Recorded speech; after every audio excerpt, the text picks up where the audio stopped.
नमस्कार दोस्तों, स्वागत है आपका हमारे YouTube चैनल सरकारी दामाद पर। आज हम एक ऐसे मुद्दे पर बात करेंगे जिस मुद्दे के बारे में बच्चे काफी परेशान होते हैं।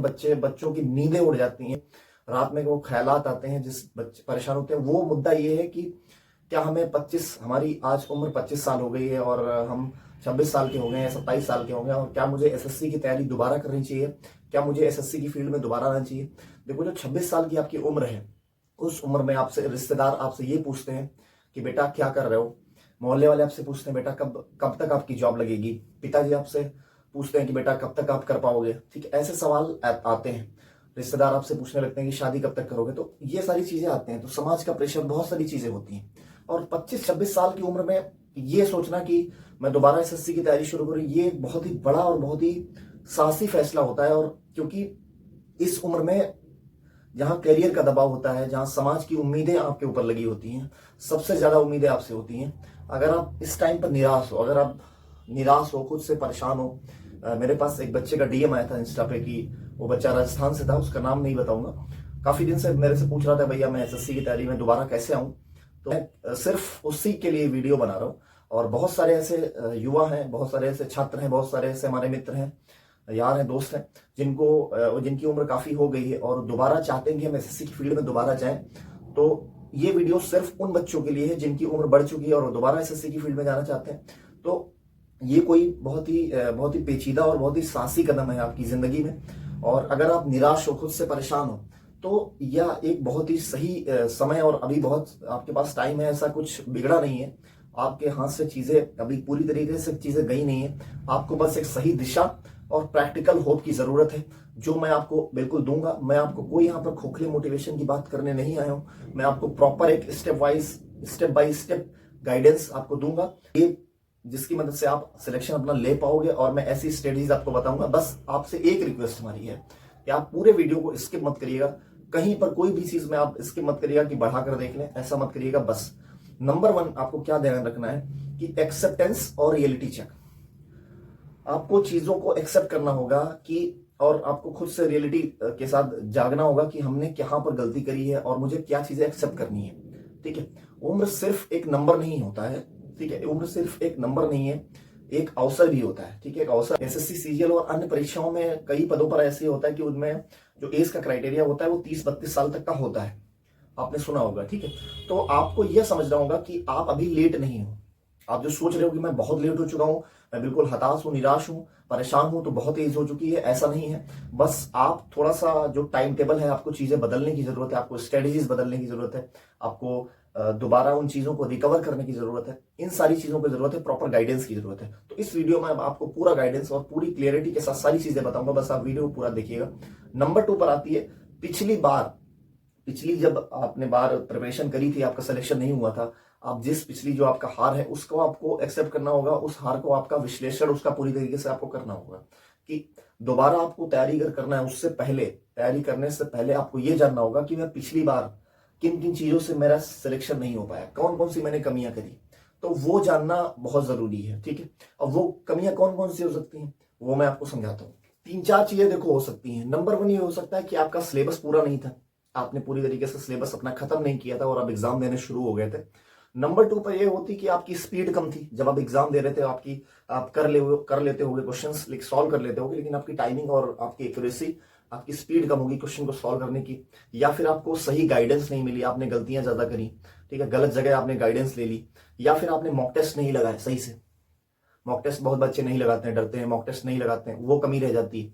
और देखो, अब आपको क्या करना है, जो भी हो चुका है उसको छोड़िए। अब आपको करना यह है कि आप अभी एक डायरी और पेन ले लीजिए। उसमें आपको ये लिखना होगा कि मैं पिछली बार कहां कहां पर आपने गलती की। पिछली गलतियों को आपको दोबारा एक डायरी में लिखना होगा कि मैंने पिछली बार कहां कहां पर गलतियां की है, कौन कौन सी गलतियां करी है, कब गलतियां करी है, और मुझे इन गलतियों को सुधारना है। बस, और रेगुलर आप उस डायरी को मेंटेन रखिएगा। ठीक है, नंबर 2 पर आपको बात यह है, पता होनी चाहिए कि आपको जीरो से स्टार्ट नहीं करना है। आपके पास एक्सपीरियंस है, आपको एक्सपीरियंस के साथ शुरुआत करनी पड़ेगी। आपके पास एक्सपीरियंस है, आप तैयारी एक बार कर चुके हो, आपका सिलेक्शन नहीं हुआ है, लेकिन आपको उन चीजों में आप ढल चुके हो। आप कैसे होता है एग्जाम, कैसे होता है, क्या पैटर्न है, बहुत सारी चीजें आपको पता है ऑलरेडी। तो आपको जीरो से शुरुआत करने की जरूरत नहीं, बस आपको एक्सपीरियंस के साथ शुरुआत करने की जरूरत है। आपको ये चीज महसूस करनी होगी कि आप जीरो से शुरू नहीं कर रहे हो, बस आपने एक बार इस चीज की आप तैयारी कर चुके हो तो आपको बेसिक चीजें जो है क्लियर होंगी होंगी, है ना। आप इस चीज से, मैं जो बोल रहा हूँ आपको समझ में आ रही होंगी कि आपको बेसिक चीजें पहले से ही क्लियर होंगी। बस आपको दोबारा उन चीजों को सही करने की जरूरत है, उन चीजों को सीखने की जरूरत। पूरा सिलेबस आपको दोबारा पढ़ने की कोई जरूरत नहीं है। दोबारा सिलेबस पूरी पढ़ने की बजाय आपको क्या करना है, सिर्फ उन टॉपिक्स को आपको पढ़ना है, उन टॉपिक्स को आपको कवर करना है जिन टॉपिक्स में आप वीक हो, जो टॉपिक आपको थोड़ा सा क्लियर ना हो, ठीक है, उन टॉपिक्स पे आपको ज्यादा ध्यान देना है, ठीक है। और बाकी समय आपको क्या करना है कि आपको अपनी प्रैक्टिस में देने हैं, ज्यादा से ज्यादा आप टाइमिंग अपनी प्रैक्टिस में दीजिए। अगर आपको मॉक टेस्ट देना है तो हमारे आप textbook TET pass pro से आप यूज कर सकते हो, उसमें आपको 10% का डिस्काउंट मिलेगा। कैप्शन में मैंने उसका लिंक डाल दिया। नंबर 3 पे आप सबसे इंपॉर्टेंट स्मार्ट स्ट्रेटेजी, ठीक है। आपको अपना तरीका बदलना होगा। आपने जिस तरह पिछली बार गलतियां करी, आपने जिस तरह अपना पिछला पैटर्न अपनाया, जिस तरह आपने गाइडेंस ली, शायद उनमें कमियां होंगी, तो आपको अपना तरीका बदलना होगा। क्योंकि आपको पुराने तरीके से आपको रिजल्ट तो मिला नहीं था, तो अगर रिजल्ट नहीं मिला तो आपको पैटर्न आपको चेंज करना होगा, अपनी स्ट्रेटजी बदलनी होगी। क्योंकि अब जो आपका पैटर्न है, एसएससी का पैटर्न है, वो बदल चुका है, पैटर्न अपडेट हो चुका है। पैटर्न अपडेट हो चुका है, उसकी वजह से क्या है कि आपको ये नए पैटर्न के हिसाब से आपको ढलना पड़ेगा, ठीक है। एसएससी में जैसे आपको पता होगा, एसएससी सीजीएल और सीएचएसएल में हुआ है कि उसका पैटर्न बदला है। जैसे मेंस में पहले कंप्यूटर नहीं आती थी, लेकिन अब कंप्यूटर और टाइपिंग का महत्व ज्यादा बढ़ गया है, ठीक है। तो ये सब पैटर्न को आपको ध्यान रखना पड़ेगा। अगर आपने अपना पैटर्न नहीं बदला फिर आप हार का शिकार हो गए, इसलिए अपना पैटर्न बदलिए, अपनी स्ट्रेटजीज बदलिए। नंबर 3 पे आता है लिमिटेड रिसोर्सेस। आप क्या करते हो ना, आप 50 किताबें पढ़ने की कोशिश करते हो कि आप ये बुक भी पढ़ लें, वो भी पढ़ लें, इनकी नई बुक आई वो भी पढ़ लेते हैं, भाई इनके नए फार्मूले की बुक आई। तो आपको 10 किताबें पढ़ने की जरूरत नहीं, आपको सिर्फ एक किताब पकड़नी है, उसको 10 बार रगड़ना है, उसी चीज को आप 10 बार प्रैक्टिस करनी है, उसी किताब को 10 बार पढ़ लो। एक किताब पकड़ो जो अच्छी हो, उसी को 10 बार पढ़ डालो, तो आपको पूरी चीज क्लियर हो जाएगी। आप 10 जगह मत भागो, एक जगह भागो, एक प्लेटफॉर्म चुनो जो आपको अच्छा लग रहा हो। सारे प्लेटफॉर्म लगभग ठीक ठाक हैं, जो आजकल ऑनलाइन भी पढ़ा रहे सारे ठीक हैं। बस आपको क्या है कि वो लोग आपको बेसिक सारी चीजें क्लियर करा देते हैं। बस कहां पर गलती आती है, स्पीड में। स्पीड के लिए आप खुद से प्रैक्टिस जितनी करोगे, मैथ्स वगैरह है तो खुद से प्रैक्टिस करो, और जितना प्रीवियस ईयर क्वेश्चंस लगाओ, मॉक टेस्ट लगाओ, ये सब बहुत जरूरी है। मॉक टेस्ट बहुत ही, मतलब मॉक टेस्ट आपके लिए भगवान है पूरी तरीके से। बिना मॉक टेस्ट के आप सोच रहे सिलेक्शन हो जाए, नहीं ले पाओगे आप। आपको हफ्ते में लगभग 3 से 4 मॉक टेस्ट लगाने पड़ेंगे। ज्यादा आप 5 लगभग लगाइए, रेगुलर एक लगाइए मॉक, क्या दिक्कत है, 1 घंटे में आप मॉक टेस्ट लगा सकते हो, 2 घंटे का टाइम निकाल के। एक अगर आप मॉक टेस्ट लगाओगे, और मॉक टेस्ट ही सिर्फ आपको नहीं लगाना है, मॉक टेस्ट के साथ आपको एनालिसिस भी करना है कि हमारी कहां पर गलतियां हो रही हैं, हम कहां पर मिस्टेक कर रहे हैं, हमारी कहां पर कमी आ रही है, मैं कहां पर फार्मूला गलत लगा रहा हूं, कहां पर चीजें, मेरे कॉन्सेप्ट कहां पर क्लियर नहीं है। एनालिसिस बहुत जरूरी है। आप सोचते हो कि मॉक लगा ले बस खत्म करो, एनालिसिस भी करा करिए। हर क्वेश्चन का नीचे उसमें दिया होता है कि कोई क्वेश्चन है, आपने सॉल्व किया, अगर उसमें आपने उसको सॉल्व करके बस अब आगे बढ़ जाते हो, तो उस क्वेश्चन के बारे में डीप आप नॉलेज रखोगे तो अगले एग्जाम में शायद उसी क्वेश्चन से अगला पार्ट आ जाए। तो आप एनालिसिस जरूर करिए, एनालिसिस बहुत जरूरी है। और सबसे इंपॉर्टेंट चीज है, जिनकी देखो 26 साल 27 साल या 25 साल, 25 साल तो नहीं, लेकिन हाँ 27-28 साल तो एज हो जाती है, तो उसमें आपको हमेशा प्लान बी अपना रेडी रखना है। प्लान बी बहुत इंपॉर्टेंट है, आपको प्लान बी अपनी सुरक्षा की दृष्टि से हमेशा अपना उसको संभाल के रखना है। और 26 के उम्र में, क्योंकि मानसिक स्थिति बहुत जरूरी चीज है आपके लिए, अभी तक सेलेक्ट नहीं हुए तो आपके ऊपर बहुत सारे प्रेशर होंगे। तो साथ में क्या करिए कि आपने, जैसे जो बच्चे पूछते हैं कि बहुत परेशान, तो आप एक काम करिए, एसएससी की तैयारी आप कर रहे हो, उसके साथ अपने स्टेट जो एग्जाम्स है उनको भी देते रहो, जिनका सिलेबस सेम हो। एसएससी का भी अगर आप तैयारी कर रहे हो तो उससे अगर सिलेबस किसी भी स्टेट जॉब का, अगर स्टेट जॉब में जो भी आती है, स्टेट वाली जॉब्स जो भी आती हैं, नौकरी आती हैं, उन नौकरियों में आप ये कोशिश करिए कि जिनका पैटर्न आपको सेम लग रहा हो, जिनका सिलेबस सेम लग रहा हो, उन पैटर्न पर भी आप फोकस करिए अपना, उसमें सिलेक्शन लेने की कोशिश करिए, उनको उनके फॉर्म भरते रहिए। और अगर आपकी आर्थिक स्थिति, आपकी इकोनॉमिकल कंडीशन आपकी ठीक नहीं है, तो आप कम से कम पढ़ाई के साथ साथ अपनी ट्यूशन पढ़ा सकते हो बच्चों को। 10 तक आराम से आप पढ़ा सकते हो। एसएससी तैयारी कर रहे हो तो 10 तक मैथ साइंस आराम से, किसी अगर अच्छे शहर में रहते हो तो आपको 3-4 हजार घंटे का आराम से मिल जाएंगे। तो आपका जो जेब का खर्चा है वो चलता रहेगा, आपके ऊपर इतना प्रेशर नहीं आएगा, आपकी मानसिक स्थिति ठीक रहेगी, डिस्टर्ब नहीं रहोगे आप।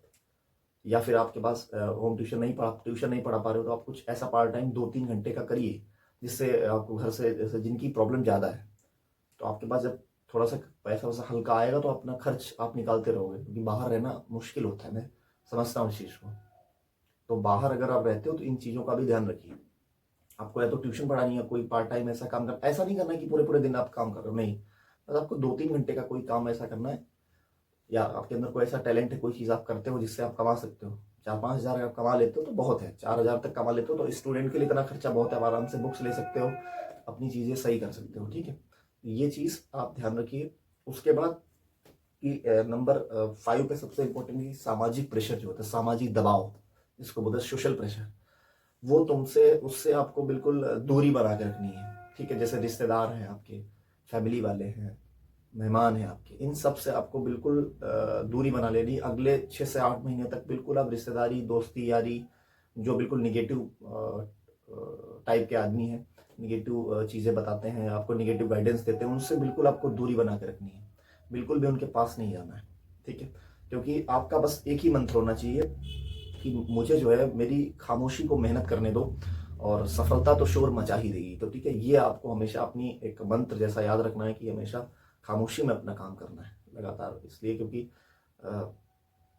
यार 26 की उम्र में प्रेशर तो होता है, मैं समझता हूँ, और गिरना बुरा नहीं है यार। एक चीज ध्यान रखो हमेशा लाइफ में कि गिरना बुरा नहीं है, बस गिर कर जब आप उठते नहीं हो ना, वो बहुत बुरा होता है। मतलब गिर जाओ फिर आप उठो ही ना, वो चीज़ बुरी है, वो बहुत दर्दनाक और बड़ी खराब होती है।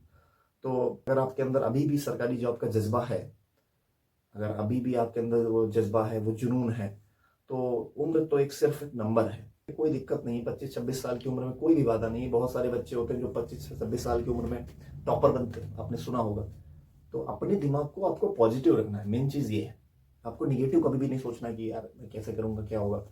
आप मेहनत पे ध्यान दीजिए, चीज़ें आपको मिल जाएंगी, आपके अंदर नॉलेज होगा, कहीं ना कहीं आप सेटल हो जाओगे, अच्छा कुछ करने लगोगे। प्रेशर लेने से कोई फायदा नहीं होता मित्र, इसलिए प्रेशर मत लीजिए। आप उन चीज़ों को ध्यान रखिए। अगर आपके जानने में ऐसे मित्र हैं जिनकी उम्र बढ़ गई है, तो ये वीडियो उनको ज़रूर भेजिएगा, ताकि उनको भी चीज़ें, उनको भी अच्छा महसूस हो।